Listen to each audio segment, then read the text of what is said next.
Hello and welcome to this video course on ranking your YouTube channel higher. All right, so this is video number 1, and this is going to be the introduction to the YouTube video traffic course. Now, before we talk about the course, I want to make sure that you're in the right mindset. So I want to say that the goal here is to focus on building a brand. If you can start thinking that way, you're going to have a long-term strategy which will actually help you not only in the YouTube traffic and getting ranked on YouTube and getting natural organic traffic and all of that, but it'll also help you in many other ways as well. Now, while that may not make a lot of sense right now, it will in just a second. Now, this is not about throwing hundreds or even thousands of backlinks at your YouTube channel properties or videos. What you really want to do here is to focus on quality and not quantity here. And by doing that, it will actually help you in the long run, as you'll just see in just a minute. So before we get started and talk about the course, what I want to do now is give you a quick overview of what's inside this video course. Video number 1 is the introduction, of course. Video number 2 is what this is not about. And I want to make sure that I cover this because a lot of times when we talk about ranking on YouTube or Google or getting traffic or of any sort, there's a lot of assumptions that are made. So I want to make sure that we cover those assumptions and possibly roadblocks that are blocking your way. Video number 3, we'll talk about what Google wants and the strategy. If you understand what Google wants, then it'll make more sense on what the strategy is all about and how to implement it correctly. Video number 4, we'll talk about the ring, which is the strategy here. And of course, video number 5, we'll talk about how to automate the ring. Video number 6, we'll talk about account creation. And video number 7, we'll talk about how to outsource the account creation and the very tedious process of building the ring. And of course, video number 8, we'll talk about testing this out. And while that might seem a little bit simple, it really is and does take some time to make sure that everything works. So with that said, let's talk about getting started and what you're going to need. You're obviously going to need a product or service to sell. You're going to need to have a YouTube channel. You're going to definitely need to have money to outsource. If you do it yourself, it's going to take about a week or sometimes 2 weeks. But once it's set up and is good to go, then everything is automated. But at the end of the day, your time is valuable, so I recommend just outsourcing this process. But knowing how everything works and all of that will allow you to teach whoever you outsource this to, or you can pick and choose people that we will recommend that we have used personally to set things up for you as well. So with that said, let's move on to video number 2.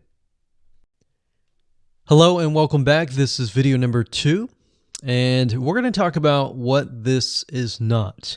One of the biggest mistakes that we see a lot of people make is they assume that they know certain things, they know the strategy, they bring in what they already know and what they've seen work, and automatically assume that that is what the strategy is about. But by doing that, what ends up happening is we see that people set themselves up for failure. And we don't want that for you. We want you to be able to succeed as much as possible. So that's why I'm covering what this is not. All right. So to ensure that you're able to successfully implement this strategy, we want to discuss things that you do not want to do. So as I mentioned earlier in the previous video, this is not about throwing hundreds or even thousands of backlinks at your YouTube channel or at your properties. In fact, YouTube has become very, very smart in figuring out if you are actually gaming the system. So what we're trying to do here is think of a strategy that works long term. So you want to focus on quality and not quantity here. It's better to get a few backlinks that are of quality rather than getting thousands of backlinks that don't even relate to your content. And we're not talking about automated softwares either. So like I said, Google's very smart in figuring out how to detect fake backlinks or computer-generated backlinks. They're able to detect patterns. So what you're trying to do here is not follow any sort of pattern whatsoever. You want to make sure that it looks natural as possible, because otherwise Google will penalize you in the future. May not be this month, may not be this next year.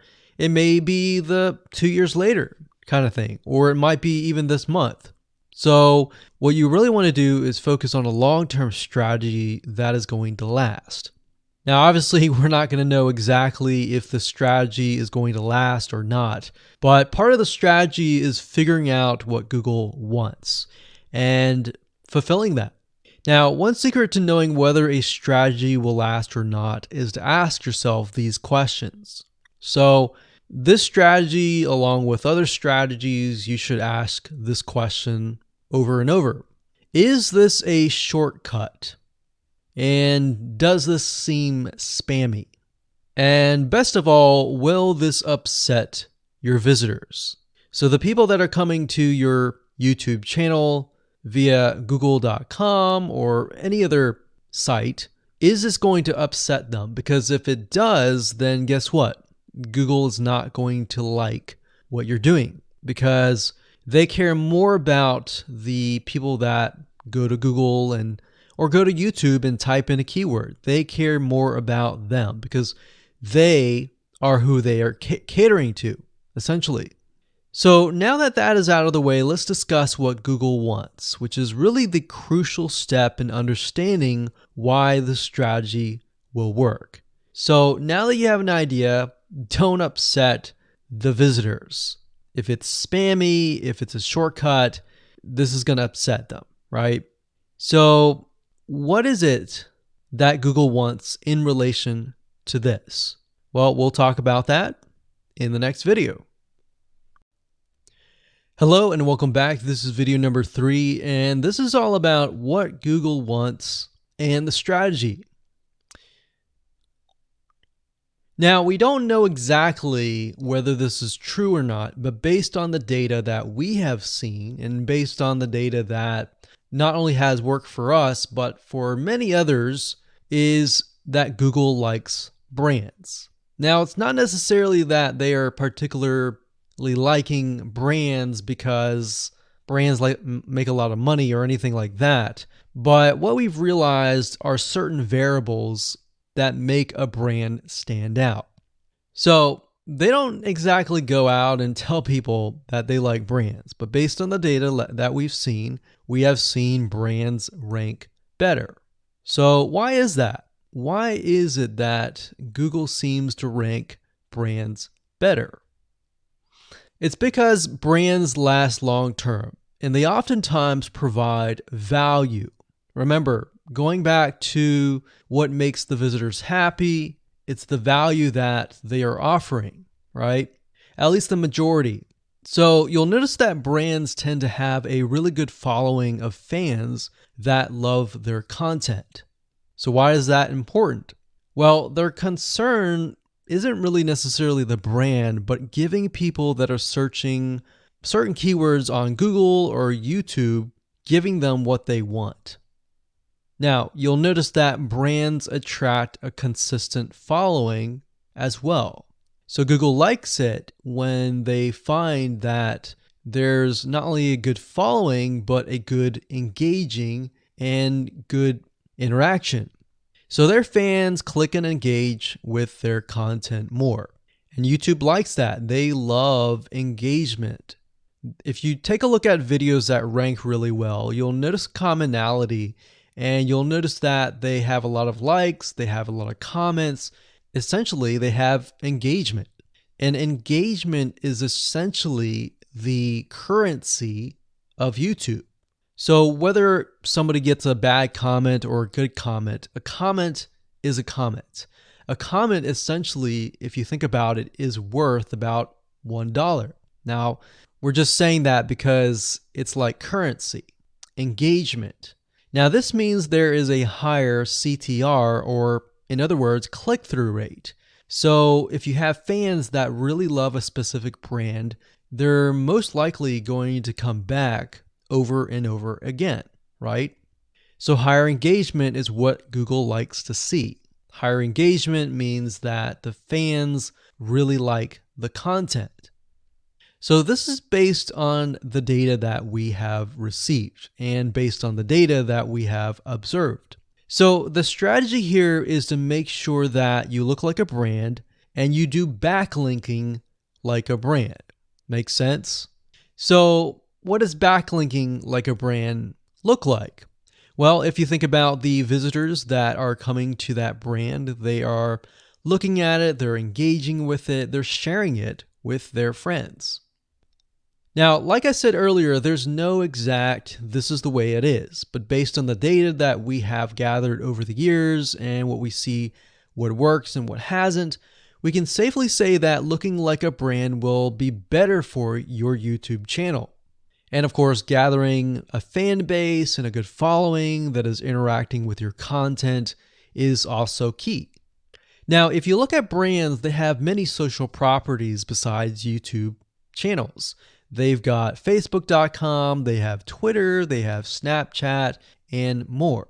So it only makes sense for your brand to have the same properties in your brand name and interlinking to each other, right? So let's say, for example, that you upload a video to YouTube. Then it's going to make sense for you to post that same YouTube video or share it via Facebook, Twitter, Snapchat, and more. So essentially, we're interlinking them together. And that kind of brings us to this strategy, which is the ring. You're basically interlinking everything together. So like I said, for example, you post a video on YouTube, it needs to be pushed to Twitter, your Facebook fan page, and other social properties. And fortunately, because everything is going to be automated, once you do that, it will trigger and it will automate the whole process. So it makes sense because your fans will be located at these different social properties. So some people will be at Facebook, some people will prefer Twitter, and some people will prefer maybe Snapchat or Instagram and other social properties. But if you think about it, it sounds very time consuming and tedious, right? And yes, it is, but once everything is set up, it will actually make your life a lot easier. But like I said, don't worry, we're going to show you how to speed things up with a few dollars. So with that said, let's move on to video number 4. Hello and welcome back. This is video number 4. And we're going to talk about the ring, which is the strategy. So in the previous video, we discussed why having different social media properties interlinked together can help Google see you as a brand who is sharing your content to your audience. In other words, these aren't just random backlinks, but links from big sites that are branded towards your company. And this is why this is super targeted and is much more powerful than a simple backlink. Make sense? So now let's take a look at what this looks like in real life. So let's head on over to our nifty mind mapping software. I'm going to map things out so that you're going to be able to visually see how it all works. Okay, so to better understand how this works, we're going to map things out. Now, before we map things out, I want to start with some basics, and let's just pull this out here. So essentially the concept here is as you're building your brand, you're going to have many different social properties. And let's say, for example, this is the Facebook fan page. So that's your fan page. And we've got the YouTube channel over here because that is our end goal, is to have our YouTube channel get ranked higher. So essentially what we're doing is we're getting a backlink from this to here.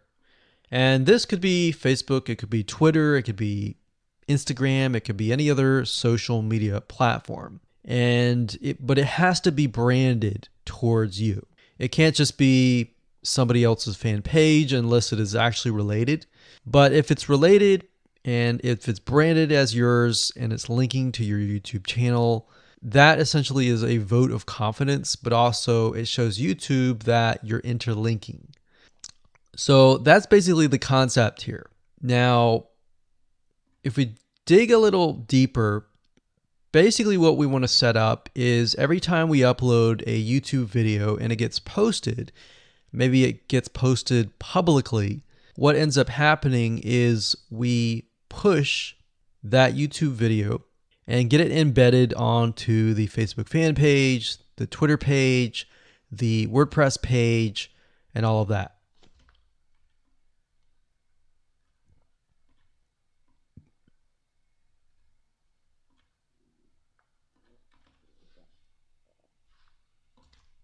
So we'll put Twitter.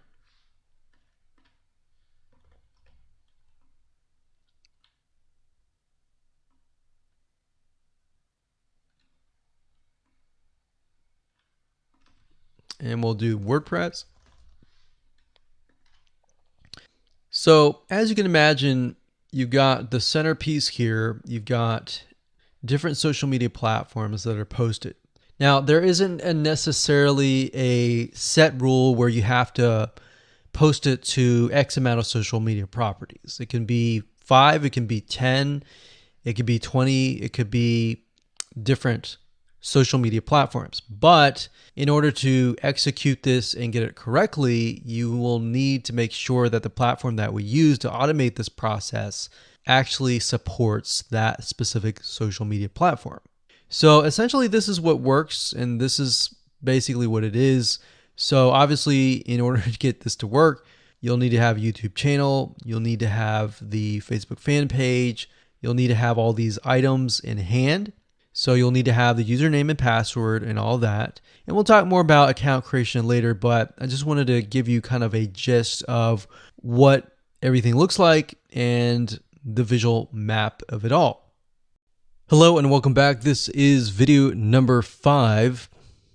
We're going to talk about how to automate the ring. Now that you understand how everything is interlinked, how everything is connected, and how you can kind of be creative and make your own ring. So after viewing the previous video, you can imagine how tedious and overwhelming it is to have to maintain the ring, much less get it set up yourself. But lucky for you, there is a way to automate it once you have set things up. It's getting things set up is the tedious process. Now, there's a software platform called IFTTT, and there's another one called Zapier.com that allows you to automate the process of moving content all around your social properties. So you could take a YouTube video and have it pushed to your WordPress site. And by pushed, I mean have it embedded on your WordPress site and then have it shared on your Facebook fan page, your Twitter page, your Instagram, and all of that. So you have essentially what we call triggers that whenever the trigger happens, then something else happens. So what IFTTT stands for is if, then, this, that. So if this happens, then what kind of deal. Now, between the two, Zapier will cost you a lot of money after a while. A lot of times they'll give you some free triggers and zaps, which is what they call it. And beyond that, it will cost money. Whereas with IFTTT, it's just as good, but it's free. So let's hop on over and show you how IFTTT works. Okay, so if you head on over to ifttt.com, that's ifttt3ts.com, you'll see this page. You can go ahead and create an account, and you'll find a lot of really cool, interesting triggers, is what we call it, in IFTTT. So what a trigger is let's say you upload a YouTube video, and then the system detects that the video has been uploaded. What do you want to happen after that happens? So if YouTube video has been uploaded, then post it to WordPress. Then after that, take the post on WordPress, maybe post it elsewhere, or post the YouTube video to Twitter, and so forth and so forth. So as you can imagine, this does get tedious, but if you map things out, if you know ahead of time what it's going to look like, then you can simply look at it and say, okay, I'm pointing YouTube to Twitter. So anytime video has been uploaded to YouTube, then it simply gets pushed or embedded into Twitter. So we need to make a IFTTT trigger for that. So to do that, it's very easy. All you have to do is go to My Applets up here, and you can do a search for applets. Now services over here, I'm not going to click that, but this tab here allows you to essentially connect to all of the services that you're going to be using. So for example, as you can see here, I've got Tumblr to Weebly, RSS to Google Drive, a YouTube like to OneNote, YouTube like to Facebook page.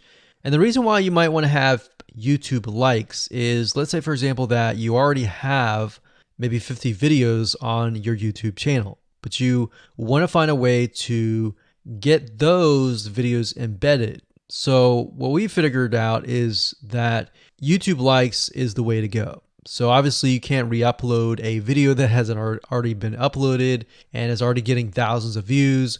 The way you go about it is create a YouTube like trigger so that you can simply like it, and then it gets posted to throughout your network. Now, as you can see here, you can easily get lost in the mix of everything. So that's why I said visually map everything out first, and then from that point, then you can simply go in and set things up. So like Blogger to Weebly, YouTube to Facebook, YouTube to Blogger, YouTube to Instapaper, YouTube to DIIGO, YouTube to Google Plus page via Buffer, and all that. And we got YouTube to Tumblr, YouTube to Twitter. So it can go on and on and on if you really want it to, or you can simply pick and choose what you want and what you don't want and go from there. Now, in order to turn them on, you can simply click here to turn them on. But for the sake of just showing you, this is what it looks like. So as you can see, the Tumblr to Weebly is activated. So when it is activated, it'll have the on button and the green light. Hello and welcome to video number 6, and we're going to talk about account creation. Okay, so obviously in order to set up the IFTTT ring, you need to have accounts for all of your branded social properties. So in other words, you need to have the username and password for Facebook, for Twitter, for all the other social media properties. Now, obviously, if you already have some, then great. You don't have to create those. But for the ones that you do not have, you want to be able to create those. Now, while that does sound very simple, there's a few things that you really need to focus on. So to make sure that you're successfully able to do this without risking your accounts being closed, and that does happen, we're going to cover a few things that you must do with all of your accounts. In fact, some of our accounts have been banned or closed by mistake because it has to be done a certain way. So you need to make sure that you have everything correct. Now, first, you need to have an email address, preferably a Gmail account or an email account that is reliable. And you need to have one email address for that. Typically, you want to have something that is branded as well, because you never know with these social media platforms if they're analyzing every step of the process. Now, most social media accounts we have found require you to have a unique telephone number. So you will need to use either yours or you'll need to get one. If you don't have one and you don't want to use your personal telephone, there are several places to get unique telephone numbers that can be used for both voice and SMS. And the reason why you want to have it for SMS as well is because some of these social media platforms will send you a text message. Now, one in particular that we use is called line2.com. That's line2.com. And of course, there are many out there, but this is just one that we have tested and it works really well. So a lot of times when you create a brand new social media property, an account, you need to have a unique telephone number. Now, the reason for needing a unique telephone number is because most social media platforms, they really want to make sure that you are legitimate, especially nowadays. They have a lot of checks and balances and things that you need to get around to make sure that your account stays open. In fact, recently Facebook has been on a major crackdown, especially with everything that's been going on in the news. They want to make sure that you are legit and that you are not fake. Another thing is you'll also need to have a short bio, a description about your business, your website URL, a picture that is yours, and a professional, or if you don't have your picture, you can use a professionally royalty-free stock photo. Now, why do you need all this information? Well, the reason why you need all this information is because when it comes to account creation, you are going to need to have every piece of these items in hand to copy and paste over. Obviously, if you outsource this process, it's going to be a lot easier. And with that case, you're definitely going to need these items. And it's just going to make your life a lot easier when you're able to copy and paste and all of that. Your picture is actually very important because even Facebook will review photos on all accounts to make sure that fake accounts are not created. In fact, we created an account one time and it was using kind of a fake image. And even though it was royalty free and all of that, Facebook declined it and in fact did not approve the account. So they really want to make sure that your account is legitimate. Now, it's best if you take all this information and you write it out in an Excel spreadsheet so that you have it in hand, you have the username and passwords of all the social media properties, and you can simply log in and begin to create the accounts. So those are kind of the best practices that we have found over the years in terms of creating accounts. And while some of those seem very basic, the one that really stood out that was really important was making sure that you had that unique telephone number. Okay, so hello and welcome to video number 7. We're going to talk about outsourcing. So as you can imagine, creating a ring is very time consuming, especially depending on how big the ring is and how many rings there are and all of that. So it can go anywhere from a few hours to a few days to even a few weeks. And that's the reality of it, is it takes hard work, but once it is set up and running, then you will begin to get better search engine ranking and you'll be able to get more exposure. So like I said, it can take a week or two for someone who's never done this before. In fact, if you outsource it, it's most likely going to take about a week for somebody who knows how to get things done, because account creation takes a lot of time, and then connecting everything from the triggers to the if else statements and all of that. So what we found over the years is outsourcing is worth it. It's only about $50 to $100 if your 2 weeks are worth more. Obviously, if you're struggling with money and time is of essence and you have a lot of time, then you can set these up yourself. But for the most part, we found that you really need to focus on your business and on whatever you're promoting. So go ahead and outsource this and it'll be worth your while. So let's discuss where you should go to find someone, and lucky for you, we've actually used several of these places. So we will show you particular vendors and freelancers that we have used so that you can simply just copy and paste. So what you want to do is you want to go to a specific website called legit.com with 2 I's. So LEGIIT.com. And when you get to this page, you want to type in IFTTT up at the top in the search bar, click enter, and then you're going to see a bunch of freelancers that can provide this service. So as you can see here, it says I will create an IFTTT network, and as you can see, there are like 4 different rings. So typically one ring will cost you about $50. So this guy here, his name is Gemini Guy. We've actually used him before and gotten fairly good results. And what he'll do is all you have to do is give him the information for, like I said, the accounts, and have the username and password. And what we usually do is we create a brand new email account. So it's nothing related to the old business accounts or anything like that. So it's a new email account, all the information on a spreadsheet, and then we send it over to him. He creates the accounts, and then he logs into your IFTTT account, which you'll need an account for that as well, and then he'll set everything up. There's a lot of people that are doing this type of stuff. Some are doing like video embeds, and that's another thing with YouTube. One ranking factor is the more embeds, the better. But the more embeds that are done on a branded social property or a property that is actually related to your theme, that is actually better.